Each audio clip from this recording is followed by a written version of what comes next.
Welcome to the Chronicles of a Cheating Wife channel. A new story every day. Don't forget to subscribe.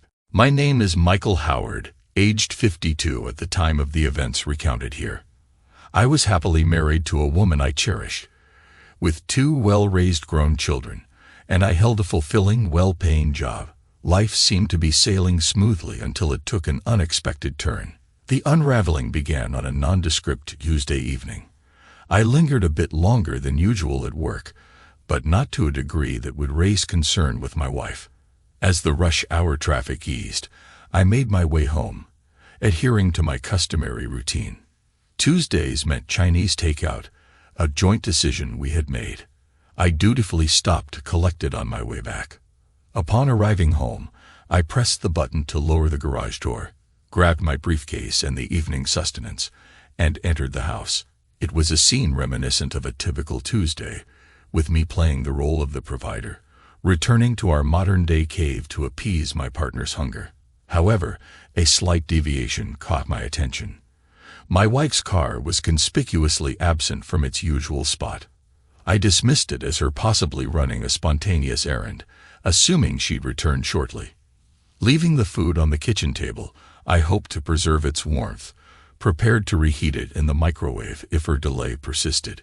I strolled down the hallway toward the front entrance, then made a turn at the stairs, ascending to our bedroom to change into something more relaxing.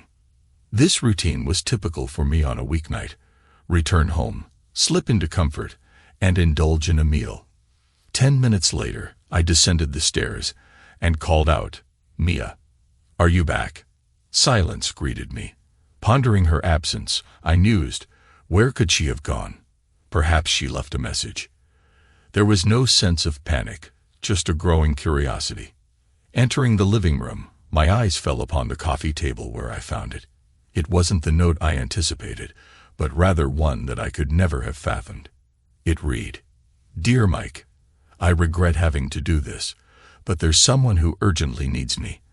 I received their call today, the kind that demands an immediate response. I'm sorry to leave without warning, and I understand this will be challenging for you. Please believe that my love for you surpasses everything, and I'll be back as soon as possible. I hold our life together dear, and I hope to resume it soon. Please don't worry about me. I'll take care of myself. Your loving wife." The letter she left sat innocuously next to her cell phone on the coffee table, a juxtaposition that only deepened my sense of bewilderment and unease.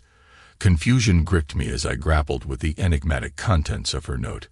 Someone who needs her, but who could that be? And why the secrecy? With each passing moment, panic tightened its grip. Where has she vanished to? How could it be so urgent that she couldn't even provide a hint? Why abandon her phone? When will I hear from her? This wasn't the typical note a wife leaves her husband when planning a late return. Panic soon yielded to fear, then simmered into anger. How could she leave like this, without a proper explanation of her whereabouts or intentions? Darker thoughts began to surface. Why abandon her phone? What could possibly justify such an action? As the questions multiplied, a sense of foreboding settled in, leaving me to grapple with the unsettling silence and uncertainty that now permeated the room. I read her letter again, hoping for some clarity, but it remained as cryptic as before. There is someone who needs me. I got their call today. It's one of those calls that you have to answer when it comes. Anger surged within me. Who does she think she is? She's not a secret agent, not a super spy, not the surgeon to world leaders. Where could she possibly be? Yet beneath the anger lay a deeper concern. I feared for her safety. I was certain she needed my help wherever she was. I longed to reach out to her, to hear her voice, and reassure myself of her well-being, but I had no means of contacting her. As the evening wore on, and dinner grew cold, I found myself stuck in a loop of worry and frustration. Eventually, darkness descended, adding to the weight of uncertainty. It was well past nightfall when I finally made the decision to reach out. I called her sister, our friends, and eventually our children. Yet, no one had any answers, or perhaps they weren't willing to share. My attempts only succeeded in alarming our kids further. I tried to downplay the situation, but my own anxiety betrayed me. I left them with a promise to keep them updated, but deep down, I knew I had only added to their distress. Now, anger mingled with guilt as I blamed her for causing unnecessary worry, even though I had played a part in it myself. I scrutinized the letter once more. I cherish the life we have made together, and I hope to return to it when I can. Those words didn't suggest a swift return. Fear gripped me tighter, and though I tried to convince myself otherwise, I couldn't shake the feeling of dread.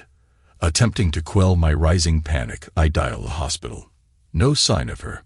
Next, I contacted the police, only to be met with the frustrating news that I couldn't file a missing persons report until 48 hours had passed, unless it involved a child. The absurdity of reporting a grown woman as missing, especially one who could easily pass for a decade younger, left me feeling helpless and frustrated. I thanked the authorities and hung up, no closer to finding her. I forced myself to eat, but the food held no appeal. I stored the uneaten meal in the fridge, then settled in the dimly lit living room, hoping against hope for her return. But the hours passed, and she remained absent. Exhaustion finally claimed me, and I dragged myself upstairs to bed, where sleep eluded me.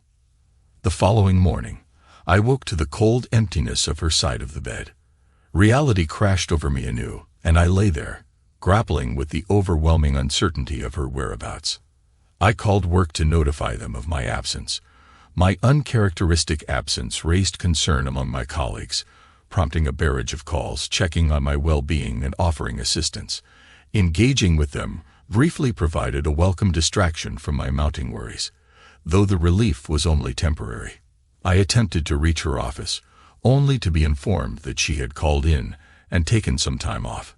Initially, I entertained suspicions of withheld information, but as days passed, it became apparent that even her workplace was as clueless as I was. Despite multiple visits in hopes of gaining insights through face-to-face discussions, their knowledge mirrored my own, virtually non-existent.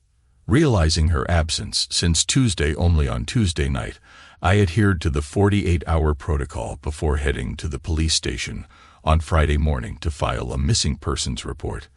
Presenting her note, I faced inquiries about prior occurrences of such behavior.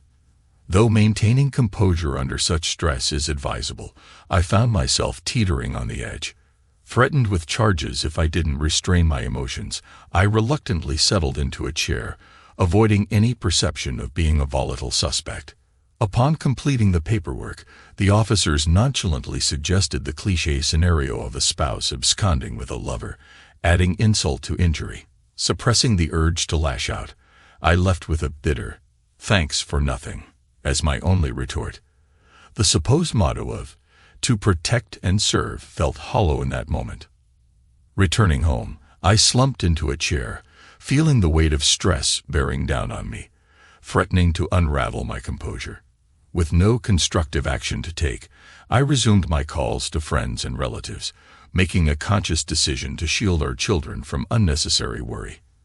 However, they beat me to it, reaching out to inquire about their mother's whereabouts.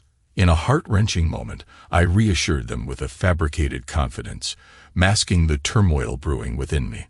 Deceiving my own flesh and blood felt like a betrayal of the highest order. How does one navigate such a conversation with children whose concerns are entirely justified? As the night progressed into Wednesday, my initial outreach prompted a deluge of incoming calls from concerned loved ones. Initially benign, these inquiries morphed into palpable anxiety by Thursday, with demands for updates on my efforts to locate Mia. By Friday, some calls bore a thinly veiled hint of accusation, hinting at the erosion of goodwill.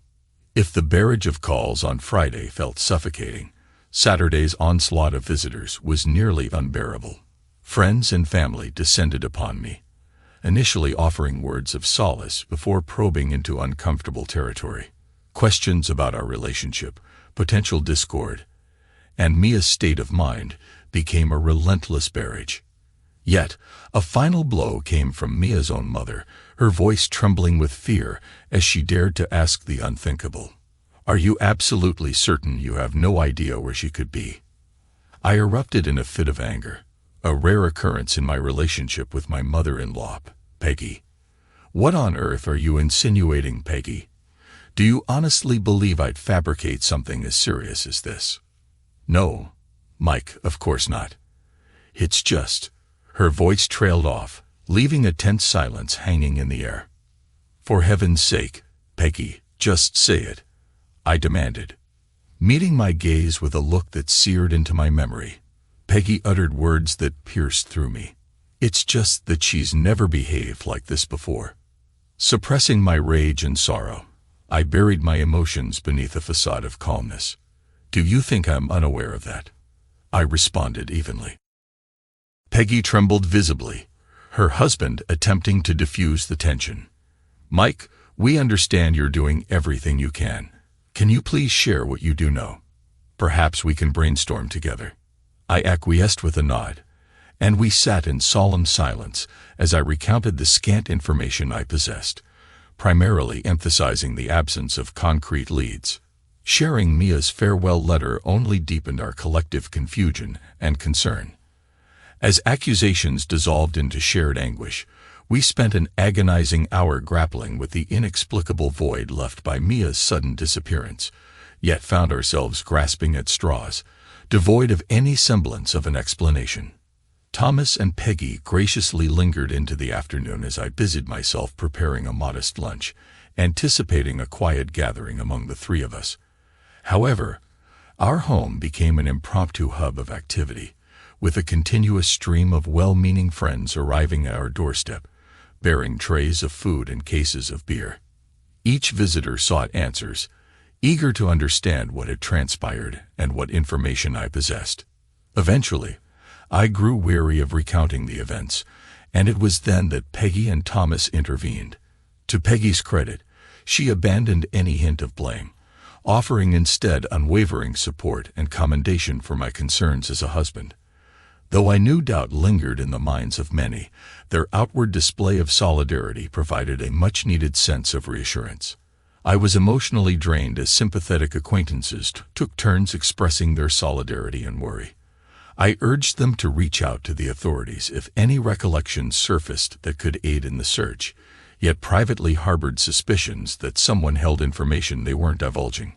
I silently hoped that any pertinent details would eventually find their way to the authorities, even if I remained ignorant of them.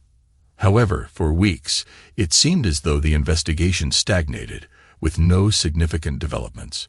Then, exactly 2 weeks later, there was a minor breakthrough. The police had added my wife's car details to their list of potentially stolen vehicles. Whenever I voiced my wish for her car's discovery, accompanied by the hope it might lead to her whereabouts, I noticed subtle exchanges of skepticism among those present. I understood their unspoken doubts. The prevailing assumption seemed to be that Mia had fled voluntarily, and even if located, might choose not to return home. Attempting to maintain a semblance of normalcy, I reluctantly ventured into work, only to find myself utterly ineffectual, prompting colleagues to urge me to return home. Yet even within the familiar confines of my own residence, I found myself engulfed in a cloud of helplessness. Days blurred into a relentless cycle of futile efforts, making fruitless calls, scouring the streets in search of her car, and entertaining paranoid thoughts of friends harboring her, though the notion seemed preposterous. Each passing day brought mounting anxiety and frustration as my relentless pursuit yielded no results. Driven to the brink of desperation, I sought counsel from my lawyer, who recommended engaging a private investigator, citing my legal prerogative. While the authorities begrudgingly acknowledged this right, their disapproval was palpable, cautioning against potential interference with their official proceedings. Faced with their admission of having no substantive leads, I bluntly reminded them that the addition of a private investigator wouldn't impede their existing fruitless efforts. Though they bristled at my candor, they conceded to my decision. However, the private investigator's findings mirrored the police's, a disheartening void of information.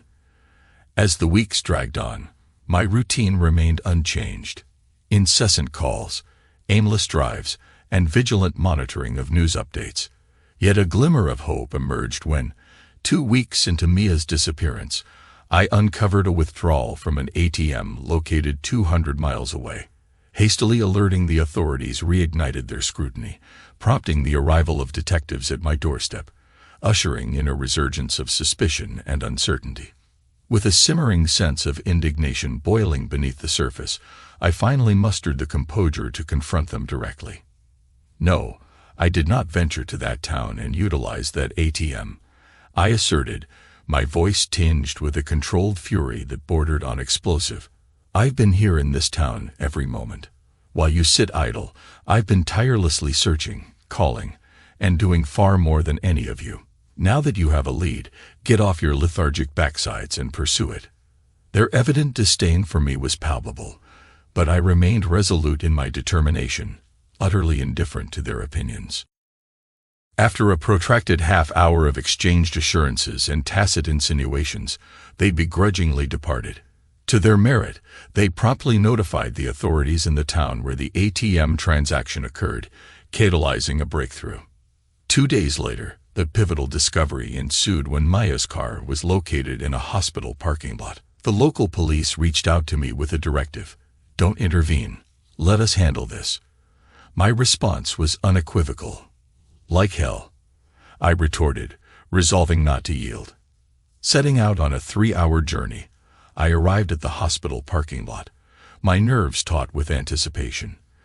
The minutes stretched into an agonizing eternity as I scoured the lot, my senses heightened.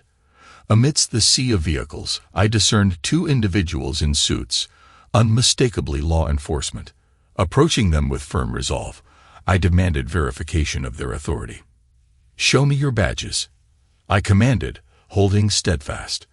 Though met with evident displeasure, they complied with my request. Kneeling down, I pressed for information, only to learn that they had secured Mia's car, yet remained unaware of any recent activity surrounding it since their arrival. Upon learning that the authorities had already inquired about my wife, I offered insincere gratitude and asserted my intent to do the same, despite my mounting frustration. The tension in the air was palpable, and it seemed I was rapidly accruing new acquaintances in law enforcement circles.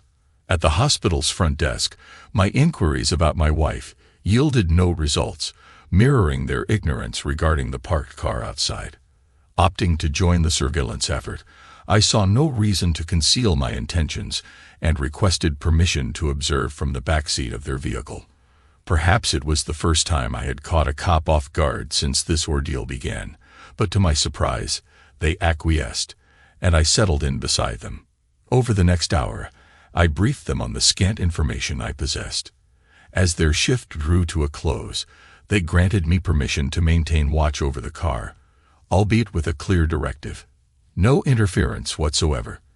Their instructions were unequivocal.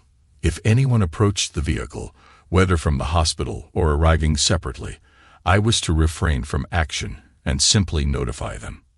The message was clear: observe and report without deviation.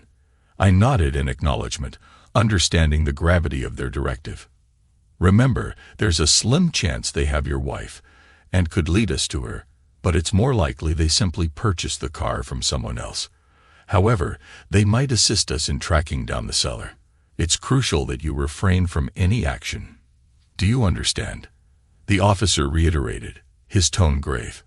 For the first time since this ordeal began, the gravity of the situation fully sunk in, and I nodded in solemn agreement. Returning to my car, I assumed a vigilant posture, hunched down in my seat, my gaze fixated on Mia's car for the next 3 agonizing hours. Only the most urgent necessity could pry me away from my post, and even then, I executed the quickest restroom visit in recorded history, darting in and out of the hospital so swiftly that I was still adjusting my clothing as I hurried back through the lobby. An hour later, my heart lurched as a figure approached Mia's car. Breath caught in my throat. I watched in disbelief as Mia herself emerged. She retrieved something from the vehicle before heading back into the hospital. Instinct urged me to follow, maintaining a cautious distance, wary of alerting her to my presence. Approximately 20 yards behind her, I shadowed her into the hospital, tracking her movements until she reached an elevator, her final destination the 3rd floor. Peering into a room, my confusion mounted as I observed Mia, seated beside a man's bed, her hand clasped tightly in his. A mix of anger and bewilderment surged within me as I cleared my throat, prompting Mia to turn and confront my presence in the doorway. Her reaction was swift as she fainted before me. Summoning a nurse to attend to her, I seized the opportunity to scrutinize the man in the bed. A stranger to me, he held no familial resemblance, yet to Mia, his significance eclipsed even that of her marriage and family. In that moment, it became painfully evident that he held a place of paramount importance in her life, superseding all else, including me. As one mystery seemed to unravel, another emerged, casting a shadow of uncertainty over the scene. While the nurse tended to Mia, I seized the moment to notify the local detectives of her discovery. They instructed us to remain in place, promising to arrive promptly, and I provided them with the room number. With each passing moment, the impending confrontation filled me with a sense of foreboding, replacing the fear that had previously gripped my heart. As Mia regained her composure, her demeanor bordered on hysteria. Her responses were limited to shaken headshakes as I implored her for answers. "Why, Mia? Who is this man? Why did you vanish like that? Why keep us in the dark? Why not let us know you were safe? Mia, please, what's happening?" I pressed, my tone a mix of calm resolve and icy disbelief. Though she appeared on the verge of speaking several times, her resolve crumbled each time, tears streaming down her face. Standing there, waiting in limbo, my mind reeled with questions and uncertainties until the detectives arrived, relieving me of the burden. Stepping aside, I allowed them to take charge, but to my surprise, they'd promptly requested my exit from the room. One detective accompanied me, firing off a barrage of inquiries. I recounted the sequence of events truthfully, from witnessing Mia's approach to confronting her in the room, though I swiftly clarified that confrontation might have been an ill-fitting term, assuring him vehemently that I had not inflicted any harm upon her. Yet as the interrogation intensified upon learning of the nurse's discovery of Mia on the floor, I found myself subjected to even deeper scrutiny. Meanwhile, his partner engaged in conversation with Mia, seeking answers of their own. Eventually, whether through my own persuasion or Mia's testimony, the detectives seemed convinced that I bore no responsibility for my wife's distress. However, their insistence on my departure persisted, prompting a decisive ultimatum from me. "Mia, if I walk out that door, I'm filing for divorce. Do you hear me?" My declaration triggered another wave of hysteria from Mia, her pleas for me to stay echoing in the room. Refusing to yield, I locked eyes with the detective, asserting firmly, "I'm not leaving until I have some answers." After some deliberation, they relented, permitting my return to the room. With a steely resolve, I broached the delicate subject matter, seeking clarity amidst the confusion. Yet, Mia's responses offered little solace, cloaked in cryptic half-truths and veiled references. He was an old flame from her school days, her first love, now facing his mortality alone. Beneath these sparse revelations lay a tapestry of unspoken complexities, leaving me to parse through the silence in search of understanding. "How have you managed to live for 2 weeks without using your credit card?" I pressed, breaking the heavy silence that hung between us. Maya remained silent for a prolonged moment before finally confessing, "I've been staying at his place." "So, you know where he lives?" I inquired, my tone tinged with disbelief. "Of course," she replied tersely. "And you have a key?" I continued, probing for more information. She simply nodded, avoiding eye contact as she stared at the floor. The weight of my accusation loomed heavy in the air, the consequences of being wrong a daunting specter. "How long have you had a key to his place?" I demanded, my frustration simmering beneath the surface. Maya's response was a non-committal shrug, her silence speaking volumes. The realization hit me like a freight train. 2 weeks of agonizing uncertainty, waiting in the dark for answers. How long, Mia? I pressed, my voice edged with a mix of anger and despair. Her continued silence spoke volumes, confirming my worst fears without uttering a single word.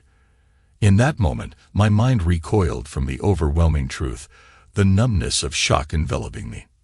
Okay, at the very least, you owe me a visit to his place. I need to see where you've been staying, I declared, steeling myself for the inevitable confrontation. Mia's horror was palpable as panic seized her, but ultimately, she relented, nodding in resignation. With a heavy heart, she retrieved her coat, and we made our way to the car. I'll drive, I asserted firmly, the weight of the situation heavy upon me. And then I'll bring you back. Her surprise was evident, but she acquiesced nonetheless, accepting the terms of our journey into the unknown. By then, it seemed the detectives had deemed the situation a personal affair. With the final admonition to avoid any foolish actions, they departed, leaving us to navigate the tumultuous aftermath alone. Mia remained largely silent during the drive, her voice only breaking the silence when necessary to provide directions. In a hushed tone, she murmured, "They mentioned we might have to reimburse the police for their time." Though the implication of her words stirred a myriad of questions within me, I opted to remain silent, allowing the matter to hang in the air between us.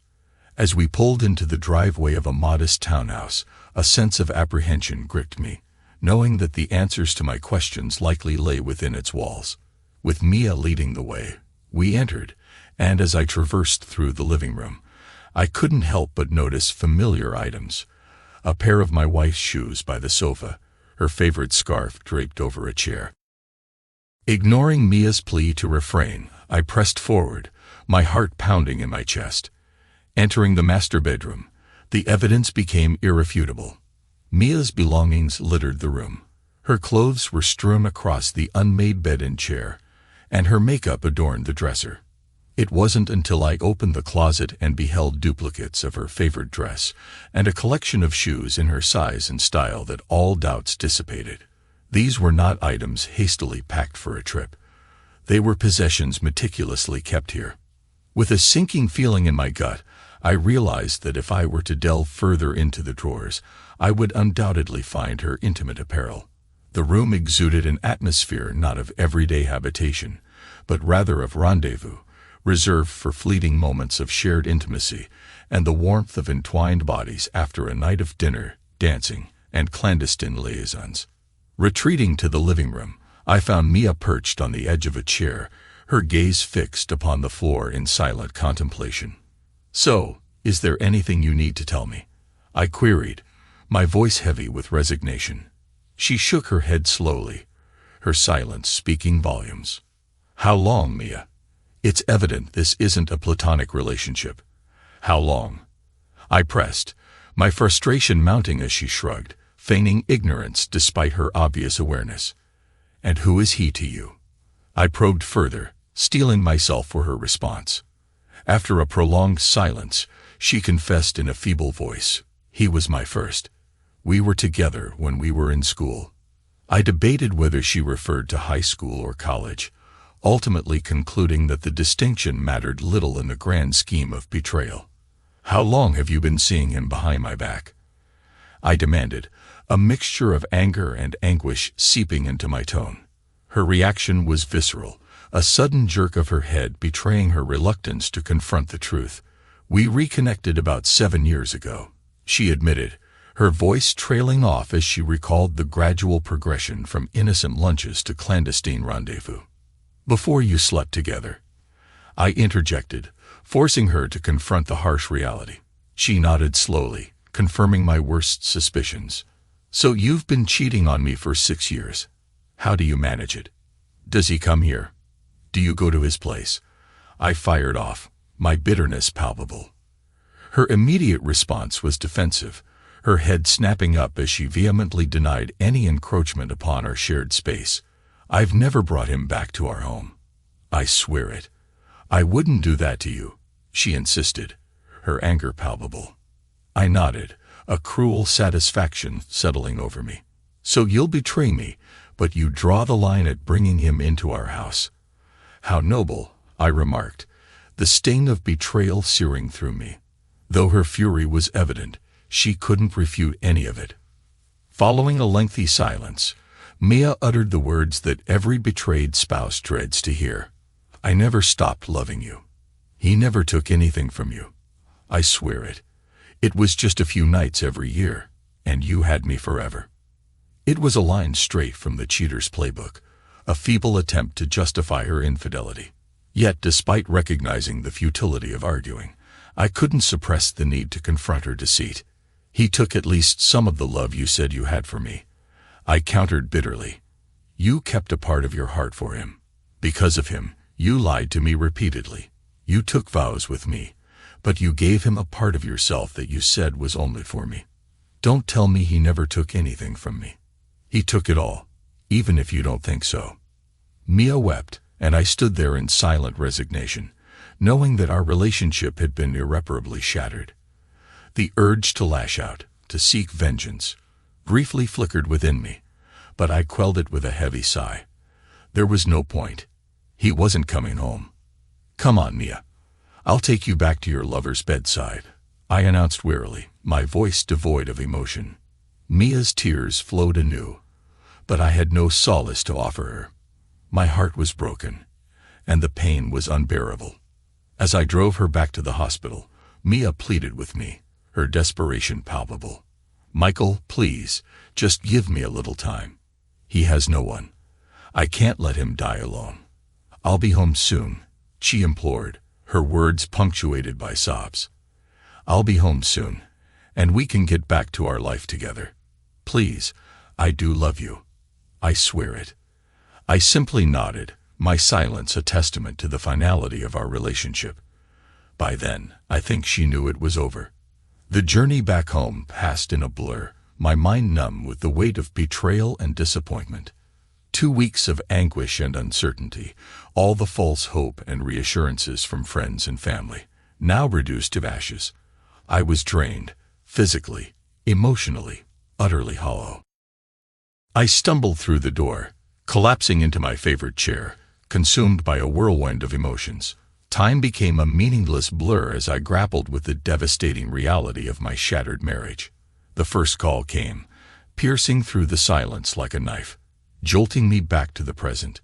It was her parents, their voices tinged with concern and urgency, seeking answers I wasn't sure I had. In that moment, I realized I had fled 200 miles without a word to anyone. Briefly, I toyed with the idea of sparing Mia the embarrassment, but the last remnants of my love for her crumbled away as I recounted the painful truth to Thomas and Peggy. Their disbelief mirrored my own initial denial, until the stark details of what I had discovered in his townhouse left no room for doubt. Whether they believed me or not was inconsequential. My marriage was irrevocably over. It was a bitter truth that pierced through my heart and settled like a heavy weight in the pit of my stomach. Mia's betrayal, years of deceit and infidelity, rendered any hope of reconciliation futile. With a heavy heart, I reached out to her friends, holding nothing back as I divulged the painful truth. While I struggled to contain my anger, I refused to shield Mia from the consequences of her actions. Next came the hardest call of all, speaking to our children. I tried to soften the blow, but honesty demanded that I reveal the grim reality. Their mother was with her lover, who lay dying in a hospital bed. They recoiled in disbelief, clinging to a glimmer of hope that I knew to be false. When they asked if forgiveness was possible, I could offer no assurances, only a haunting admission that trust had been irreparably shattered. As I apologized for the upheaval our family faced, I made a painful decision to end our marriage, sparing them the burden of deceit. Yet in my haste to shield them from further pain, I forgot that they were still unaware of their mother's whereabouts. I urged them not to inform her, emphasizing the need for her to spend what little time remained by his side. Despite their protests, they reluctantly acquiesced, understanding the gravity of the situation. 2 weeks later, he passed away, and Maya returned home to find me gone. Divorce papers were served a week after her return. I didn't flee town or vanish into obscurity. Instead, I simply relocated to an apartment until I found a new place to call home. It was a decision made with the well-being of our children in mind, ensuring they could visit us both without inconvenience. Mia made attempts to change my mind, appearing at my office or my new residence, pleading and bargaining, but my resolve remained steadfast. Despite her tears and ultimatums, the irreparable damage wrought by 6 years of betrayal, and 7 if you count the covered lunches, dinners, and dancing, left no room for reconciliation. Lies had corroded the foundation of our marriage, eroding the trust I had once held so dearly.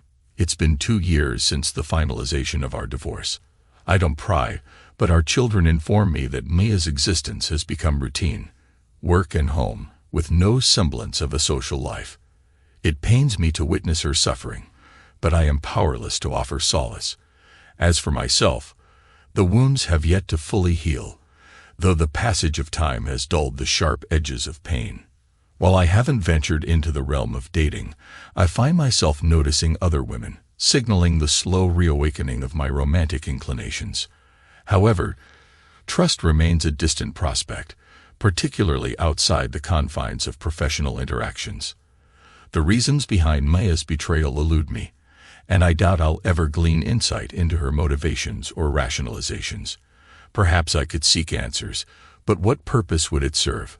Her actions were her own, and she evidently found a way to reconcile them with her conscience at the time. There's something I've never disclosed to anyone before. I never learned his name. A man lay on his deathbed, and a townhouse served as the backdrop for my wife's infidelity. For me, that was sufficient. Revenge was futile in the face of mortality, and forgiveness proved elusive for a spouse who had breached the bonds of trust so egregiously.